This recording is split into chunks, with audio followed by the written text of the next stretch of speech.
যখন আপনি বুঝতে পারছেন কেউ আপনাকে ম্যানিপুলেট করছে, তখন খুব গুরুত্বপূর্ণ হচ্ছে কিন্তু সেই ম্যানিপুলেশন থেকে নিজেকে বের করে নিয়ে আসা।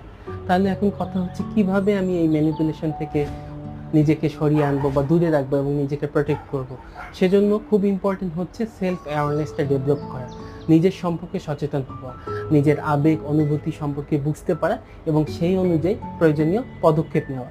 যখন আমার যেটা করতে ভালো লাগছে এবং আমার জন্য কোনটা ভালো কোনটা খারাপ সেটা নিজে নিজেই ঠিক করার প্রচেষ্টা করা, এবং এছাড়া ক্লিয়ার বাউন্ডারি সেট করে নেয়, যাতে করে আমার যে ইমোশনাল বাউন্ডারিটা রয়েছে সেখানে আমি বাইরের কাউকে প্রবেশ করতে দেবো না। কারণ দিন শেষে আমি আমার, এবং সবথেকে গুরুত্বপূর্ণ হচ্ছে আমার আমিতে অন্য কারো হস্তক্ষেপ আমি কিন্তু পছন্দ করব না। এগুলো ছাড়াও আমরা যেটা করতে পারি, যদি দেখছি যে আমি ম্যানিপুলেটর থেকে নিজেকে দূরে রাখতে পারছি না বা ইফেক্টিভ বাউন্ডারি সেটিংসে আমার প্রবলেম হচ্ছে, সেক্ষেত্রে কিন্তু আমি একজন পেশাদার মেন্টাল হেলথ এক্সপার্ট বা সাইকোলজিস্ট